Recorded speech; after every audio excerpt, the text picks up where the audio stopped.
bosku. Jangan lupa subscribe, like and share channel Mapis Kempis ya bosku. Makasih. Bab 1261. Berita buruk. Greedy Wolf dan Po Jun juga dengan cepat menarik 7 pembunuhan berikutnya. Memberi isyarat padanya untuk tidak berbicara. Mereka dapat melihat bahwa Chen Wudao sangat ingin membuktikan dirinya.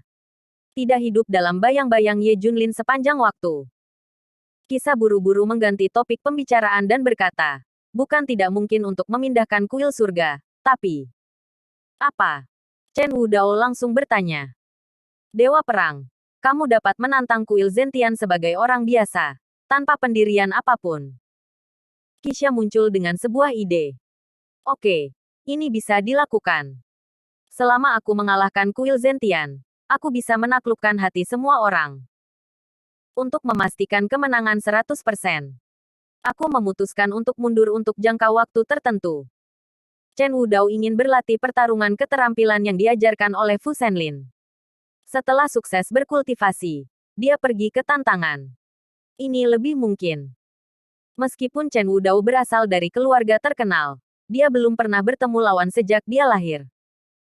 Karena itu, dalam konsepnya, tidak ada orang kuat di dunia luar. Ini adalah kesalahan informasi. Buat dia merasakan hatinya. Adapun Fu Shenlin, Shenlong selalu melihat awal tetapi bukan akhir. Jadi Chen Wudao tidak tahu berita kematiannya. Jiang Bei, Li Ziran dan Zhou Yingying baru saja melakukan panggilan telepon dengan Ye Junlin. Bu, Junlin bilang dia akan segera kembali. Li Ziran berkata dengan penuh semangat.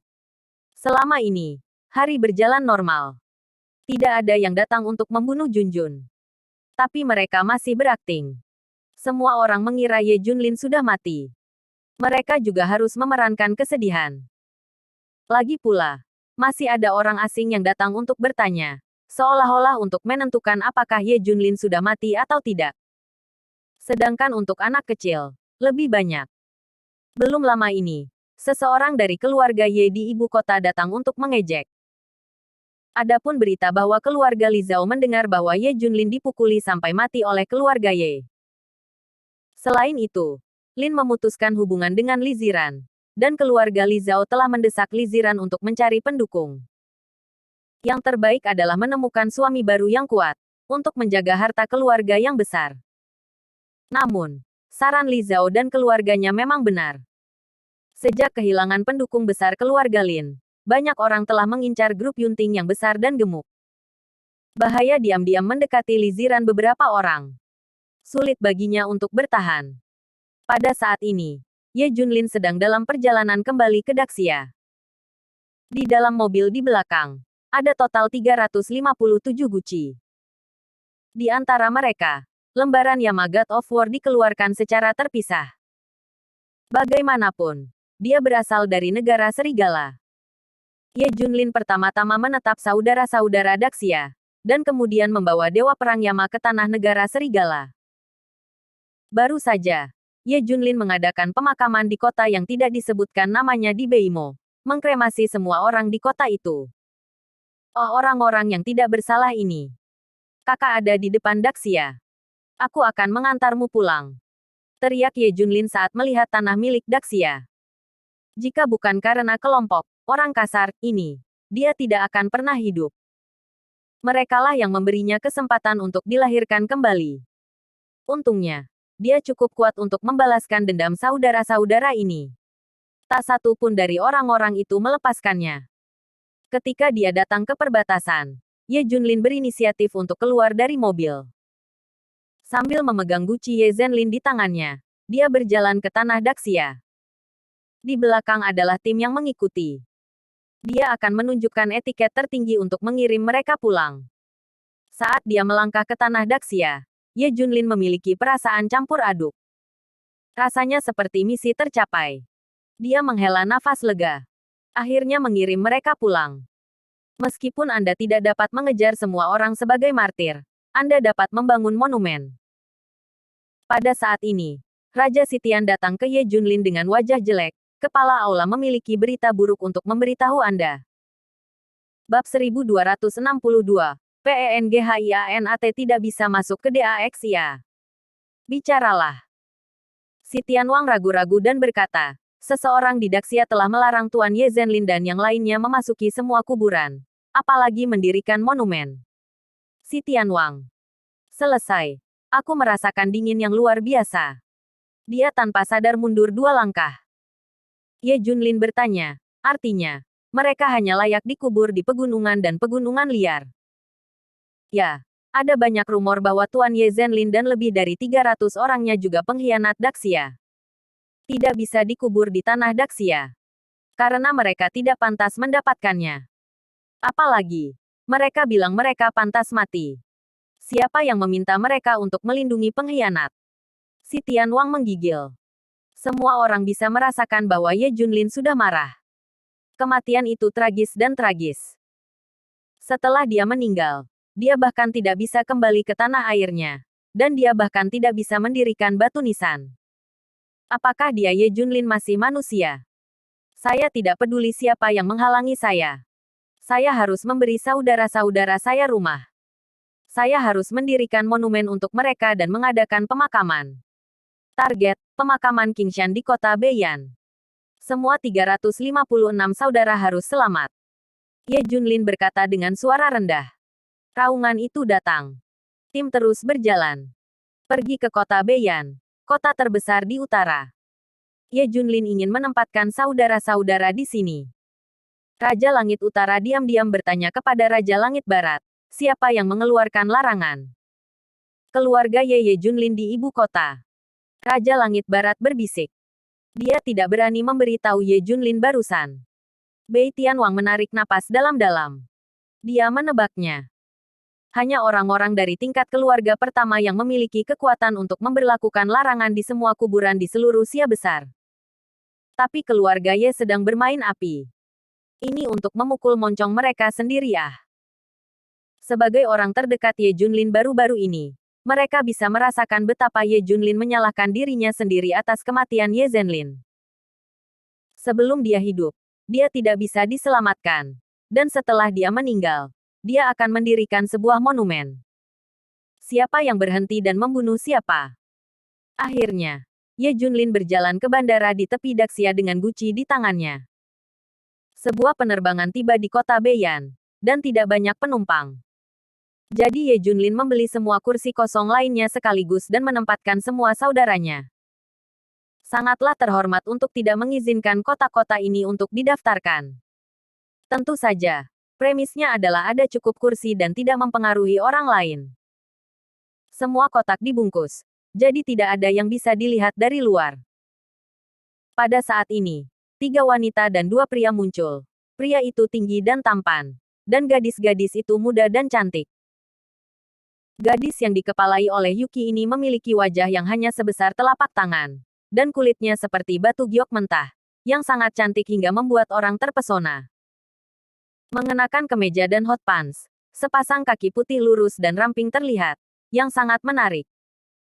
Wajah gadis itu agak hijau, tetapi lebih muda. Pasti tingkat bunga sekolah.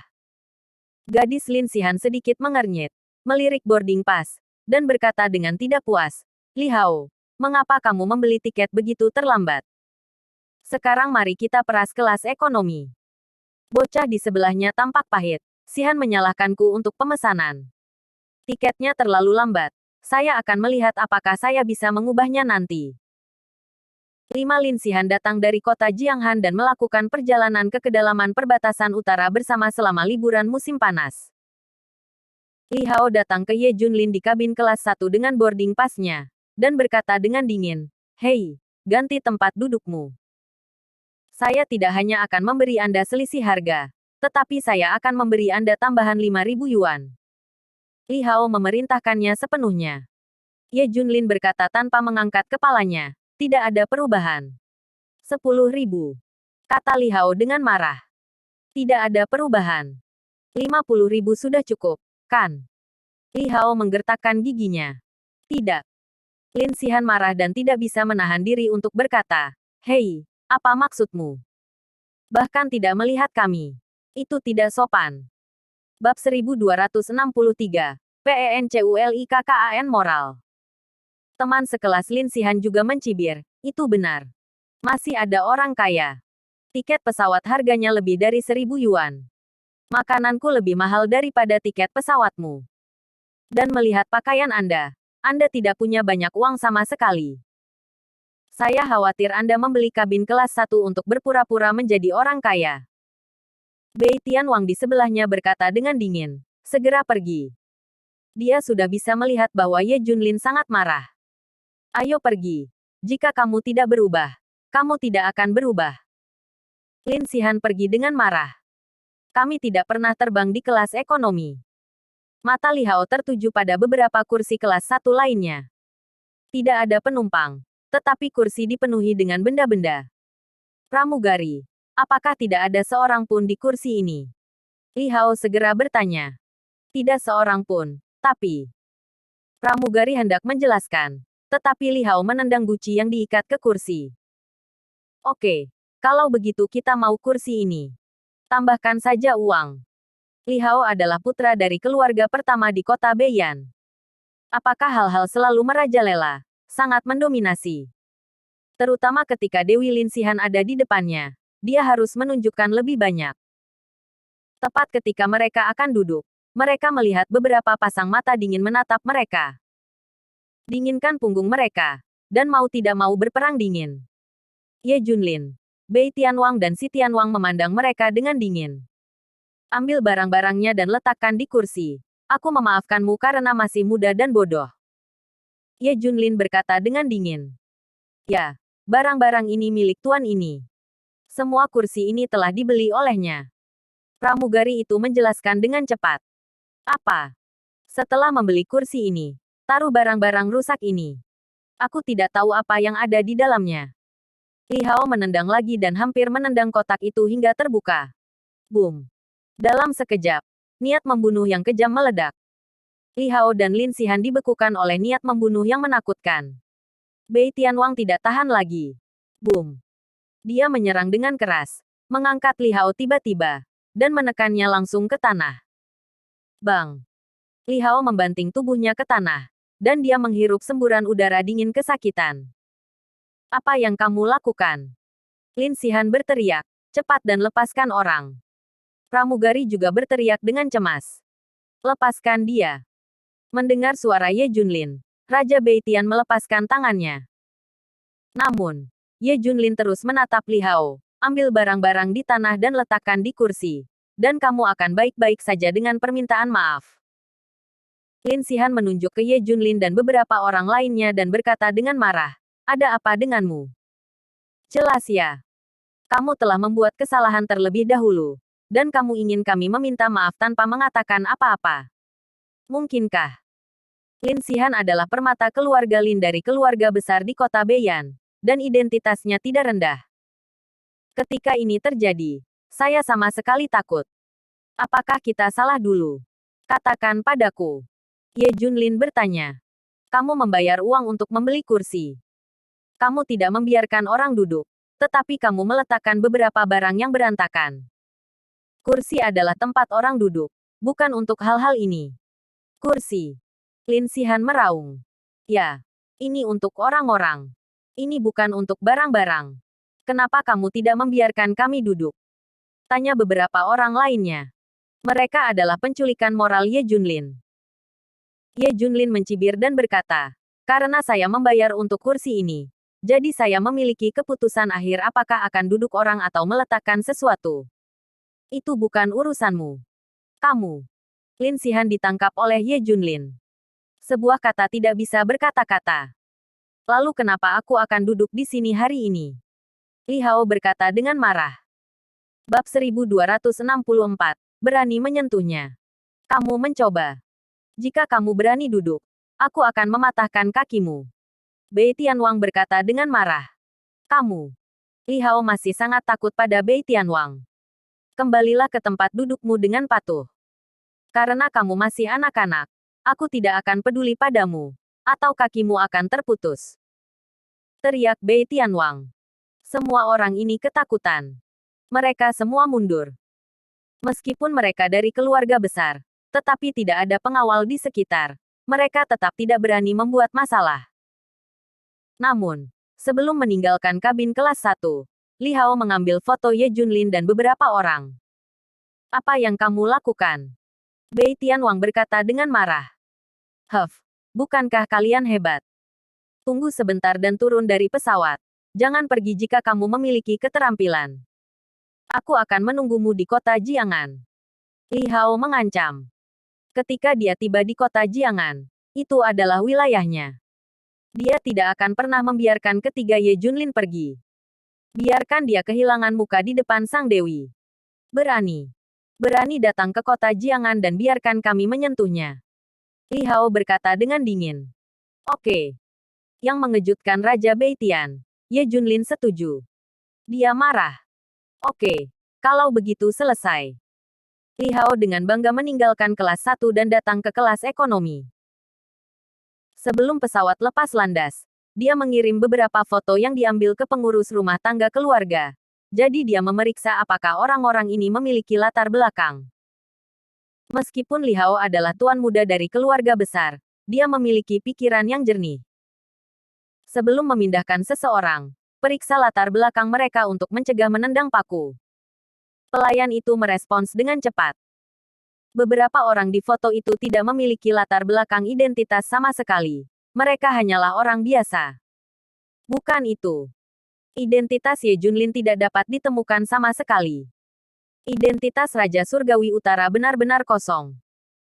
Setelah menerima berita itu, Li Hao tersenyum. Oke, sekelompok orang biasa. Bagaimana mereka membunuhmu setelah pesawat mendarat? Aku ingin memberi mereka pelajaran. Itu tidak masuk akal. Lin Xihan juga berkata dengan marah. Dalam konsepnya, Ye Junlin salah. Dia sama sekali tidak menyadari bahwa dia secara moral menculik orang lain. Apa yang Ye Junlin beli, dia bisa melakukan apapun yang dia mau. Anda tidak bisa mengendalikannya. Xihan, aku sudah memberi tahu keluarga. Bandara ini penuh dengan orang-orang dari keluarga Liku. Mereka seharusnya mati saja. Kata Li Hao dengan bangga. Lin Xihan menatapnya dengan setuju, yang membuatnya sangat bersemangat. Sekitar 1,5 jam kemudian, penerbangan mendarat dengan mantap di Bandara Jiang'ancheng. Ye Junlin dan rombongannya turun dari pesawat dengan kotak bersaudara. Setelah meninggalkan bandara, Ye Junlin dan yang lainnya segera dihentikan oleh Li Hao dan yang lainnya. Ingin kabur? Mustahil. Li Hao mencibir. Bawa orang ke sini. Perintah Li Hao. Selusin mobil melaju di kejauhan. Ratusan pria kuat bergegas turun dari mobil, bergegas dan mengepung Ye Junlin. Orang-orang ini adalah pengawal keluarga Li, dan mereka semua kuat. Apakah kamu tahu siapa aku? Aku Li Hao, tuan muda tertua dari keluarga Li, keluarga pertama di kota Jiangan. Jika kamu menyinggungku, kamu sedang mencari kematian. Ketika dia datang ke wilayahnya sendiri, Li Hao sangat arogan. Tidak ada yang peduli. Tuan muda yang berani memprovokasi keluarga Li saya. Mencari kematian. Ratusan pengawal berteriak serempak. Semua orang yang lewat ketakutan dan menghindar. Karena takut menyentuh kepala yang buruk. Ketika Lin Xihan memikirkan sesuatu, dia tidak bisa tidak mengingatkan. Anggap saja. Dan jangan menyebabkan kematian. Li Hao tersenyum dan berkata, Xihan, jangan khawatir. Aku punya ukuran sendiri. Saya akan menyia-nyiakan anggota tubuh mereka dan memberi mereka pelajaran. Kalian berlutut dan bersujud. Saya akan mempertimbangkan untuk melepaskan Anda. Bab 1265. Setengah malaikat, setengah setan. Li Hao memandang beberapa orang dengan bangga. Berani membantah wajahnya. Kematian pengadilan. Lin Xihan juga berkata dengan marah, saya orang yang baik. Selama Anda meminta maaf atas apa yang terjadi barusan. Bahkan jika masalah ini selesai, mereka tidak akan membiarkan mereka mempermalukan Anda. Dia masih berjuang dengan pertanyaan sebelumnya. Merasa benar. Ye Junlin dan yang lainnya yang salah. Dia merenung. Ya, kalau begitu minta maaf. Selama kamu meminta maaf, aku akan melewatimu. Li Hao mengikuti. Kami benar. Untuk apa kami meminta maaf? Ye Junlin bertanya balik. Terlalu lucu, kan? Bisakah Anda memaksa seseorang untuk meminta maaf jika Anda merasa memiliki kekuatan? Jika ini di luar negeri, Ye Junlin akan ditampar sampai mati sejak lama. Bagaimanapun, mereka adalah anak-anak Daxia. Dia membuka satu mata dan menutup yang lain. Apakah kamu benar-benar bersulang dan tidak makan dan minum? Bukankah itu salah? Li Hao langsung marah. Aku akan memintamu untuk terakhir kalinya untuk meminta maaf atau tidak. Jika kamu tidak meminta maaf, aku akan meninggalkanmu sendirian. Kata Lin Xihan dengan marah. Menurutnya, dia memberi Ye Junlin kesempatan. Selama mereka meminta maaf, itu sudah berakhir. Apa ini? Meminta maaf, dia akan membiarkan Li Hao tidak melakukannya, dan mereka akan pergi dengan selamat. Hanya saja mereka tidak menghargainya. Lalu dia tidak peduli. Biarkan Li Hao memberi mereka pelajaran. Ye Junlin tersenyum. Tidak mungkin untuk meminta maaf. Dan Anda akan berlutut dan meminta maaf kepada saya nanti. Apa? Minta maaf kepada Anda dengan kau tahu. Bagaimana mungkin? Li Hao kesal dalam satu kalimat. Lin Xihan dan teman-teman sekelasnya juga merasa luar biasa. Jelas Ye Junlin yang berada dalam kesulitan sekarang, kan? Kenapa mereka malah meminta maaf? Tapi kalimat ini membuat Lin Xihan benar-benar marah. Dia memutuskan untuk membiarkannya sendiri. Apakah kamu tidak percaya? Bei Tianwang mencibir. Bagaimana mungkin kami percaya? Kamu tahu bahwa kamulah yang harus berlutut dan meminta maaf sekarang. Li Hao berkata dengan marah. Oke, tidak ada permintaan maaf, kan? Li Hao, kamu datang sesukamu. Aku tidak peduli.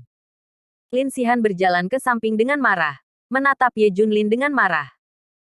Orang seperti ini tidak berpendidikan, dan bagus untuk dipukuli beberapa kali. Sekarang dia ingin melihat Li Hao memberinya pelajaran. Sudut mulut Li Hao menunjukkan senyum mengerikan. Ayo, saudara, pukul aku. Jangan biarkan siapapun membunuhmu. KKK. Tepat ketika orang ke-100 akan memulai, serangkaian suara tiba-tiba terdengar. Boom. Tanah mulai berguncang berirama, seolah-olah ribuan pasukan berlari kencang. Semua orang terkejut dengan gerakan besar ini. Pengawal keluarga Li menghentikan gerakan mereka satu demi satu dan melihat ke belakang serempak. Ketika saya melihat adegan di belakang, Lin Xihan tercengang. Li Hao tercengang. Semua orang tercengang. Karena kegelapan di belakangnya penuh dengan orang. Semua orang memakai warna hitam. Dengan topeng di wajahnya. Setengah malaikat, setengah iblis. Mereka semua membawa pisau tang di punggung mereka. Ada aura pembunuh dari tubuhnya. Seolah-olah dari neraka. Kuncinya adalah jumlah mereka. Terlalu banyak. Melihat postur ini, ada ribuan orang. Selamat datang penguasa kuil Zentian di Jiangan. Teriak orang pertama. Selamat kepada Aula Master Kuil Zentian. Teriak yang lain satu demi satu. Suara itu menghancurkan bumi. Mengejutkan. Bei Tianwang, Si Tianwang, dan yang lainnya di sini juga perlahan mengeluarkan topeng dari tubuh mereka dan mengenakannya. Juga setengah malaikat, setengah iblis. Boom. Pikiran semua orang hampir meledak. Balai Kota. Kuil Zentian yang mengalahkan seni bela diri Dongdao. Bab 1266. PENGHIANAT tidak bisa masuk. Simbol kuil Zentian. Topeng setengah malaikat dan setengah iblis. Mereka adalah kuil Zentian. Kuil Zentian, yang menyapu dunia, benar-benar muncul di Daxia. Bagaimana itu bisa terjadi? Mereka bahkan bertemu mereka. Mereka yang menghina pemimpin kuil, bunuh tanpa ampun. Ribuan prajurit di kuil Tiantian berteriak serempak. Aura menakutkan menutupi langit dan matahari, dan aura pembunuh memenuhi penonton. Puff, puff. Pengawal keluarga Li berlutut satu persatu, dan mereka tidak bisa menahan tekanan kuat ini sama sekali. Niat membunuh menyerbu tubuh seperti badai, membuat wajah mereka pucat dan keringat menetes tanpa henti. Semua orang basah di bawah lutut mereka. Itu keringat. Semua orang gemetar. Mengerikan. Mengerikan. Semua anggota Zentian Hall telah datang. Mereka seperti setan dari neraka. Muncul atas nama bencana dan kehancuran. Mengerikan. Melihat adegan ini, Lin Xihan tercengang. Li Hao tercengang. Ini Ini. Kuil Zentian. Nama yang aneh dan menakutkan itu. Menyapu dunia baru-baru ini. Menjadi mimpi buruk bagi Dongdao dan negara serta organisasi besar di luar negeri. Mereka bahkan meminta penguasa kuil Zentian untuk meminta maaf. Perilaku ini sama saja dengan mencari kematian. Keluarga mereka tidak bisa menyelamatkan mereka. Tidak ada yang bisa menyelamatkan mereka. Keringat dingin mereka langsung membasahi tubuh mereka. Mereka dalam masalah. Bei Tianwang berjalan menuju Li Hao selangkah demi selangkah. Bang! Li Hao jatuh berlutut dengan bunyi gedebuk. Wow! Aku salah. Aku minta maaf. Ini salahku. Li Hao ketakutan dan menangis. Dia membenturkan kepalanya ke tanah. Ada darah di dahinya. Beberapa teman sekelas Lin Xihan juga sangat ketakutan sehingga mereka berlutut. Kami salah. Semuanya salah kami. Selamatkan hidupmu. Selamatkan hidupmu. Mereka juga meminta maaf. Pada akhirnya, Lin Xihan juga jatuh berlutut dengan bunyi gedebuk. Pada saat ini, dia juga menyadari kesalahannya. Semakin seseorang berada dalam situasi kritis seperti itu, semakin sadar pikirannya. Dia ingin mengerti segalanya. Tahu di mana Anda salah. Ketahuilah bahwa moral Anda menculik orang lain. Aku salah. Aku mohon lepaskan kami. Kami tidak berani lagi. Lin Xihan juga ketakutan dan menangis. Apa wanita muda tertua keluarga pertama? Di depan kuil Zentian, semuanya sampah. Ye Junlin melirik semua orang dengan acuh tak acuh. Di matanya, orang-orang ini seperti semut, membuatnya bahkan tidak tertarik untuk melakukan sesuatu. Mereka harus senang bahwa mereka berasal dari Daxia. Minggir. Para anggota kuil Zentian membersihkan semua 100 orang yang berlutut di depan mereka ke kedua sisi, memberi jalan bagi Ye Junlin untuk terus berjalan. Ye Junlin dan yang lainnya pergi.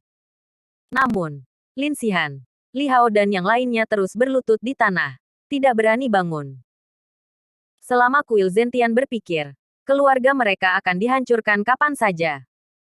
Segera, keluarga Li, keluarga Lin, keluarga besar di kota Beiyan ini datang satu demi satu.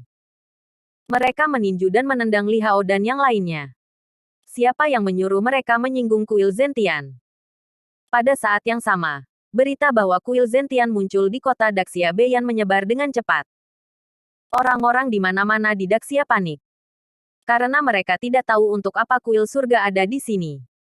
Bahkan Chen Wudao mendapat berita itu. Istana Zentian datang ke Daxia, sesuai dengan keinginannya.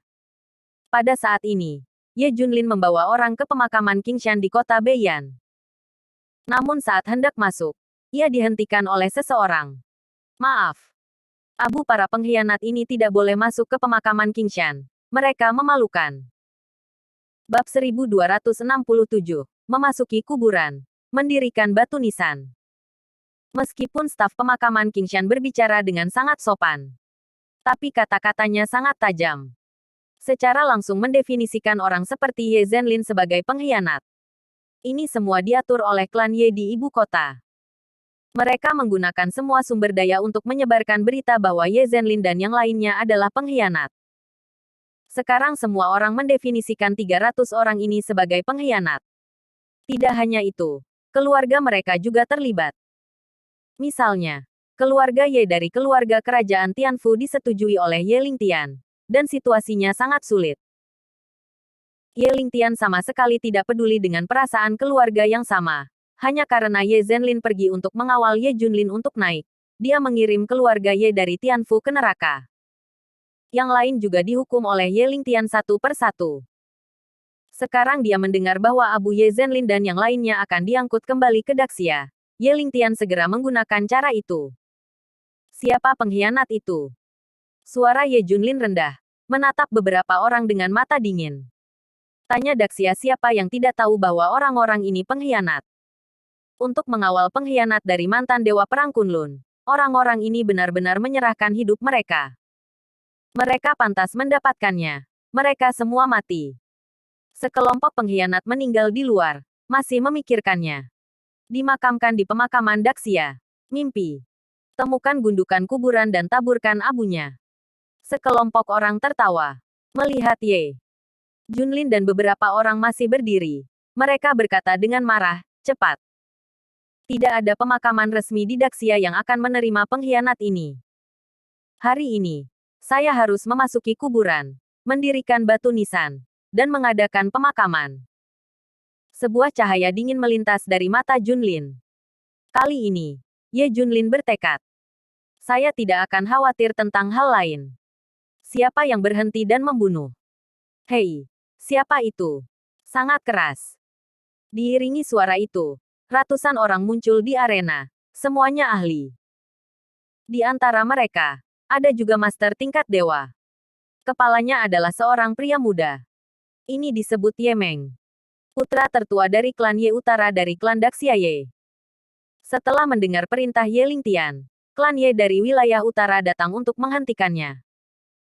Jangan katakan itu di utara. Kamu tidak bisa memasuki kuburan dimanapun di Daxia. Ye Meng bahkan melirik guci di tangan Ye Junlin. Dan dia memerintahkan, kemarilah. Men, rob saya dari guci pengkhianat ini. Taburkan semuanya ke selokan. Abu pengkhianat ini hanya cocok untuk selokan, dicampur dengan kotoran dan air seni. Ye Meng memberi perintah, dan tuan di belakangnya akan mulai untuk mengambil guci dari Ye Junlin dan yang lainnya. KKK. Tapi, di detik berikutnya, langkah seragam terdengar. Boom. Ada angin kencang, dan dedaunan tersapu. Suasana dingin menyelimuti. Sosok gelap muncul di depannya. Hitam. Pisau pertempuran. Topeng malaikat iblis. Kuil surga. Para master klan Ye di utara semuanya tercengang. Mereka merasakan tekanan dari puncak Gunung Tai. Melihat ribuan orang muncul di depannya, Ye Meng menelan ludah. Pada saat ini, ponsel Ye Meng berdering. Dia secara tidak sadar terhubung. Sebelum dia bisa berbicara, sebuah suara datang dari ujung yang lain. Menger, saya baru saja mendapat kabar bahwa kuil Zentian sudah ada di kota Daxia Beiyan. Hati-hati, tapi jangan temui mereka. Ketika Anda bertemu mereka, jangan katakan bahwa kita berada di perbatasan utara. Klan, bahkan klan Ye di ibu kota harus dimusnahkan. Orang-orang di kuil Zentian sangat dikenali. Mereka semua memakai topeng. Setengah malaikat, setengah iblis. Patah. Mendengar ini, Ye Meng ponsel tiba-tiba jatuh ke tanah. Menger, Menger. Ada apa denganmu? Bicara.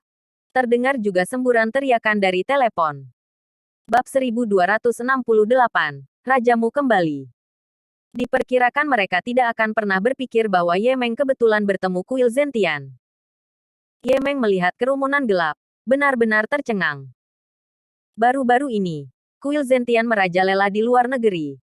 Dan siapa yang tidak tahu tentang hal-hal yang tak terkalahkan?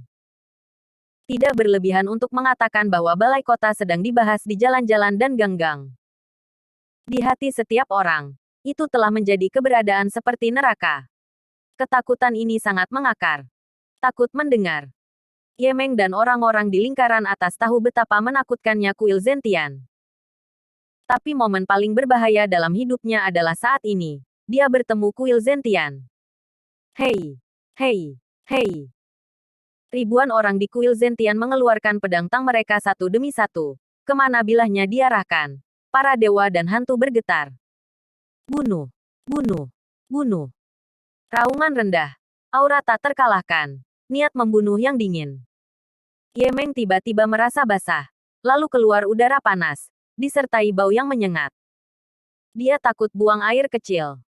Yang lain tidak lebih baik sama sekali. Bahkan para master tingkat dewa gemetar ketakutan. Boom. Tiba-tiba, Raja Beitian membuat tembakan yang mengejutkan. Menyerang seperti binatang buas.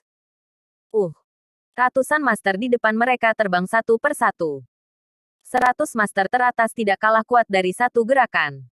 Jangan bunuh aku. Ye Meng berlutut ketakutan. Bang. Bang.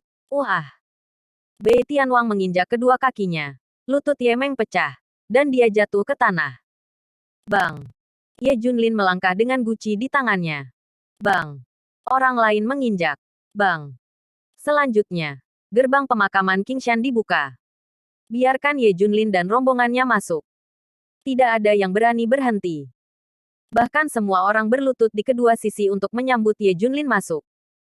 Setelah memasuki pemakaman Qingshan, segera, batu nisan tiba. Ye Junlin secara pribadi mengambil pedang untuk mengukir batu nisan. Dia harus mengingat 357 orang. Nama semua orang. Sebuah pemakaman besar diikuti. Kakak baik-baik saja. Ye Junlin melemparkan semangkuk anggur. Ribuan orang berteriak serempak. Setelah menyelesaikan masalah ini, Ye Junlin secara alami tidak akan meninggalkan Daxia lagi. Setelah bencanaku, ada beberapa penjahat yang datang untuk mencari kesalahan. Aku, Ye Junlin, adalah seseorang yang akan membalas dendam. Dan aku kembali. Mata Ye Junlin memancarkan cahaya dingin. Pada saat ini, Daxia menyebarkan berita bahwa kuil Zentian telah datang ke Daxia. Keluarga besar dan kekuatan besar panik. Karena takut kuil Zentian akan menemukannya. Lagi pula, tujuan tiba-tiba datang ke Daxia tidak diketahui. Ye Lingtian masih bertanya-tanya mengapa klan Ye dari wilayah utara membiarkan Ye Zhenlin dan yang lainnya dimakamkan di kota Beiyan. Ketika ditanya mengapa, klan Ye di utara tidak mengatakan apa-apa. Dan situasi Long Aoqing belum membaik. Telah berteriak hantu. Tetapi tuannya berkata bahwa Long Aoqing tidak jatuh dalam kejahatan. Itu pasti semacam rangsangan. Selain itu, Ye Lingtian juga mendengar bahwa sesuatu terjadi pada klan Beiliang. Tampaknya seseorang meninggal di dunia biasa, dan klan Beiliang sedang menyelidiki. Serangkaian hal tampak sangat kacau, dan dia tidak bisa menemukan petunjuk sama sekali. Selain itu, Istana Zentian datang ke Daxia, dan dia juga takut. Bagaimanapun, keluarga Ye adalah keluarga pertama di sisi baiknya. Paling mudah untuk ditargetkan. Ye Lingtian tidak bisa tidur nyenyak. Tapi kuil Zentian datang, dan satu orang sangat bersemangat. Itu adalah Chen Wudao. Dia juga ahli dalam seni bela diri, dan dia mempelajari keterampilan bertarung yang diberikan Fu Shenlin kepadanya dalam waktu singkat. Sekarang seluruh orang penuh percaya diri. Pergi dan cari tahu di mana kuil Zentian berada. Aku ingin menantang kuil Zentian atas nama orang biasa. Chen Wudao sudah tidak sabar, ingin membuktikan dirinya. Bab 1269. Chen Wudao menantang kuil Zhentian. Zentian menerima tantangan dari Chen Wudao. Chen Wudao akan menantang kuil Zentian di Jiangbei 3 hari kemudian. Tentu saja, mereka belajar seni bela diri sebagai orang biasa. Si Tianwang yang menerima berita itu segera memberitahu Ye Junlin, Tuan Istana, apakah Anda menerima tantangan itu? Terima. Mengapa tidak menerimanya? Ye Junlin melirik Bei Tianwang. Ketika saatnya tiba, Anda akan bertarung. Oke, saya mengerti. Meskipun Raja Bei Tian penuh dengan keraguan, dia tetap setuju. Yang lain juga saling memandang dengan cemas. Masuk akal bahwa seharusnya Ye Junlin yang secara pribadi mengalahkan Chen Wudao dan membuktikan dirinya. Bagaimana Raja Surgawi Utara bisa bergerak? Hari pertempuran yang menentukan akan segera tiba. Meskipun Chen Wudao menantang pertempuran ini atas nama pribadi, tapi itu juga besar dan telah menarik perhatian banyak orang. Ada juga ribuan orang yang berkumpul di Jiangbei untuk menonton pertempuran sebentar. Saat ini, fokus dunia adalah pada Jiangbei. Bagaimanapun, ini adalah pertempuran antara Chen Wudao dan kuil Zentian. Jika kuil Zentian memenangkan pertempuran ini, semua orang tidak dapat membayangkan apa yang akan terjadi selanjutnya. Siapa yang dapat membatasi kuil Zentian? Jika Chen Wudao menang, itu akan menjadi pertempuran para dewa. Buktikan bahwa dia lebih kuat dari Ye Junlin saat itu. Ye Junlin dapat memenangkan istana Raja Darah paling banyak, tetapi Chen Wudao dapat memenangkan istana Zentian yang lebih menakutkan. Siapa yang kuat atau lemah bisa dilihat sekilas. Karena itu, bagi Chen Wudao, ini adalah pertempuran yang harus dimenangkan.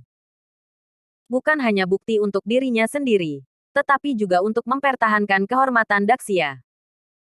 Orang-orang Daxia secara alami berharap bahwa Chen Wudao akan menang. Yang Daxia Guowei. Namun, pasukan dan negara luar negeri semuanya berharap Zentian bisa menang. Mereka senang melihat kegagalan dan rasa malu Daxia. Semakin Daxia gagal, semakin bersemangat dia. Karena aku sudah terlalu lama ditekan oleh Daxia. Mereka semua ingin marah. Begitu Chen Wudao kalah, pasukan luar negeri akan membuat keributan dan turun ke bawah. Ini adalah sesuatu yang tidak diharapkan Chen Wudao. Meskipun menantang sebagai individu, pada akhirnya adalah Daxia. Tantangan ini diadakan di klub pertarungan di Jiangbei. Tidak banyak orang yang muncul di istana Zentian. Tapi masing-masing memakai topeng setengah malaikat setengah iblis. Bahkan Ye Junlin memakai topeng. Lagi pula, dia tidak bisa menunjukkan wajah aslinya di depan publik. Bei Tianwang mencibir. Tuan Istana Chen Wudao juga ingin menantang kuil Zentian. Itu tampak konyol baginya. Belum lagi dia, Ye Junlin mengalahkan tuan dan saudara laki-laki yang lebih kuat darinya sebelumnya. Dan bahkan mengalahkan pedang iblis dari tuan yang hampir berusia 100 tahun. Di mata orang-orang ini, Chen Wudao bukanlah apa-apa. Bei Tianwang bahkan tidak ingin memukulnya. Karena itu bukan lawannya. Bertarunglah dengan baik. Kita harus menerima tantangan orang lain. Lalu Ye Junlin mengucapkan satu atau dua patah kata di telinga Bei Tianwang. Mata Bei Tianwang melebar, tapi dia masih mengangguk dan setuju. Tidak lama kemudian, Chen Wudao datang. 7 membunuh 3 orang di belakangnya. Tapi itu hanya pakaian biasa. Hari ini, semua orang datang sebagai orang biasa. Ribuan orang datang untuk menonton pertandingan. Semangat untuk Chen Wudao. Bagaimanapun, kuil Zentian tiba-tiba datang ke Daxia. Dan tujuannya tidak jelas. Dan semua orang panik. Jika Chen Wudao mengalahkan kuil Zentian, kebingungan dan ketakutan semua orang akan hilang. Setelah didorong oleh semua orang, Chen Wudao sedikit bersemangat. Saya tidak akan pernah kalah dalam pertempuran ini. Di mana aula Master Kuil Zentian? Chen Wudao bertanya pada kuil Siang Zentian. Hari ini, Raja Surgawi yang bertanggung jawab atas seni bela diri akan melawanmu. Kata Ye Junlin. Oke. Dikatakan bahwa Bei Tianwang mewakili kekuatan tertinggi kuil Zentian. Dan aku, Chen Wudao, di sini untuk menantang. Bab 1270. Chen Wudao menang. Ada arena besar di klub pertempuran untuk kedua belah pihak untuk bertarung. Boom. Chen Wudao adalah yang pertama menembak. Gerakannya terbuka dan tertutup. Dan mereka sangat cepat. Hal yang sama berlaku untuk gaya Bei Tianwang Du. Ketika keduanya bertarung, itu sangat mengejutkan. Biarkan orang berseru. Kekuatan penghancurnya bahkan lebih mencengangkan. Dan arena yang dibuat khusus itu langsung hancur. Chen Wudao menggunakan keterampilan tempur yang baru saja dia pelajari secara ekstrim. Namun seiring waktu, ekspresi Chen Wudao berubah. Bagaimana bisa Bei Tianwang di depannya begitu kuat? Bertarung dengan diri sendiri tidak gagal sama sekali. Tapi dia tahu bahwa Bei Tianwang telah membiarkannya. Ini membuat Bei Tianwang sangat tertekan. Perasaan terlalu kuat terlalu tidak nyaman. Begitu dia bertarung, dia tahu bahwa Chen Wudao Yuan bukan lawannya. Apalagi Ye Junlin. Dia jelas bisa mengalahkan Chen Wudao dalam sekejap. Tapi mengapa dia harus menahannya? Semua ini dijelaskan oleh Ye Junlin. Sebelum pertempuran yang menentukan, Ye Junlin menyuruhnya untuk berjuang keras. Tetapi orang yang menang pada akhirnya adalah Chen Wudao. Biarkan dia bertindak seperti. Mengapa kalah dengan sengaja? Tidak ada alasan lain. Ye Junlin ingin mempertahankan citra Daxia. Posisi Chen Wudao saat ini ditakdirkan bahwa dia tidak bisa menjadi orang biasa. Dan kata-kata serta perbuatannya akan mempengaruhi reputasi Daxia. Apalagi jika kali ini dikalahkan. Luar negeri akan langsung naik ke hasil bahwa Daxia dikalahkan. Tidak ada yang akan peduli dengan hidup atau mati Chen Wudao. Tetapi reputasi dan masa depan Daxia akan sangat terpengaruh. Ini akan menjadi pukulan yang tak terukur. Reputasi Daxia yang kuat dan tak terkalahkan dibangun di atas darah dan air mata banyak orang. Tapi itu mungkin hancur karena kegagalan tantangan kecil ini. Di masa depan, Daxia tidak akan dapat melihat ke atas. Dan reputasinya akan jatuh. Negara-negara di luar negeri dan kekuatan besar akan melihat ini sebagai lelucon. Konsekuensi yang tak terbayangkan. Oleh karena itu, Chen Wudao ceroboh. dan dia memiliki seluruh kekuatan. Tetapi dia tidak memiliki pandangan keseluruhan. Dia sangat ingin membuktikan dirinya, dan dia tidak memikirkan hal-hal yang mendalam sama sekali. Ye Junlin tidak ingin melihat semua ini. Oleh karena itu, untuk menjaga reputasi dan citra Daxia, Ye Junlin hanya bisa kalah dalam pertempuran ini, tetapi tidak menang. Akting juga harus memberi Chen Wudao kemenangan. Tentu saja, Istana Zentian juga ada di Daxia. Jangan pedulikan reputasi ini. Pada saat ini, pertempuran di lapangan semakin intensif, dan Chen Wudao menggunakan keterampilan tempurnya menjadi semakin ganas. Tapi Bei Tianwang sedikit lemah dalam pertempuran. Bang! Pada akhirnya, Bei Tianwang tersingkir. Dia berjuang untuk waktu yang lama dan tidak pernah bangun lagi. Ini berarti bahwa Bei Tianwang telah kalah, dan itu juga berarti bahwa Zhen Tiandian telah kalah. Ye Junlin tersenyum tak berdaya. Sangat sulit baginya untuk membiarkan Bei Tianwang berakting. Tapi bermain bagus. Tidak ada kekurangan. Guru menang. Kita menang. Tuanku adalah yang terkuat di Daxia.